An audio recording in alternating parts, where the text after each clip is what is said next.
ಕೊತ್ತಲ ಆಂಜನೇಯ ರಥೋತ್ಸವ ವಿಜಯನಗರ ಜಿಲ್ಲೆ ಕೂಡ್ಲಿಗಿಯಲ್ಲಿ ಶ್ರೀರಾಮ ನವಮಿಯಂದು ಪಟ್ಟಣದಲ್ಲಿ ಶ್ರೀ ಕೊತ್ತಲ ಆಂಜನೇಯ ರಥೋತ್ಸವ ಜರುಗಿತು.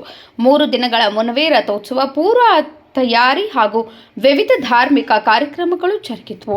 ಏಪ್ರಿಲ್ 17ರಂದು ಸಂಜೆ ಶ್ರೀ ಕೊತ್ತಲ ಆಂಜನೇಯ ರಥೋತ್ಸವ ಬಹು ವಿಜೃಂಭಣೆಯಿಂದ ಜರುಗಿತು. ಪಟ್ಟಣ ಸೇರಿದಂತೆ ವಿವಿಧೆಡೆಗಳಿಂದ ಆಗಮಿಸಿದ ಅಸಂಖ್ಯಾತ ಭಕ್ತರು ರಥೋತ್ಸವದಲ್ಲಿ ಭಾಗಿಯಾದರು. ಅಂತೆಯೇ ತಾಲೂಕಿನ ಕೊಪ್ಪಿನಕೇರಿ ಗ್ರಾಮದಲ್ಲಿ ಶ್ರೀ ಆಂಜನೇಯ ರಥೋತ್ಸವ ಬಹು ವಿಜೃಂಭಣೆಯಿಂದ ಜರುಗಿತು. ಕೊಪ್ಪಿನ ಸಮಸ್ತ ಗ್ರಾಮಸ್ಥರು ಸೇರಿದಂತೆ ವಿವಿಧ ಗ್ರಾಮಗಳಿಂದ ಆಗಮಿಸಿದ ಅಸಂಖ್ಯಾತ ಭಕ್ತರು ಸಾಕ್ಷಿಯಾದರು.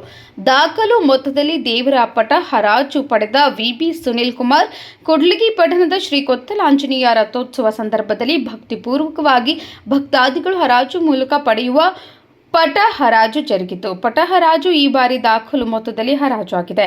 ಪಟ್ಟಣದ ವಾಲ್ಮೀಕಿ ಸಮಾಜದ ಯುವ ಮುಖಂಡ ವಿಬಿ ಸುನಿಲ್ ಕುಮಾರ್ ರವರು 8,101 ರೂಪಾಯಿಗಳಿಗೆ ಪಡೆದಿದ್ದಾರೆ.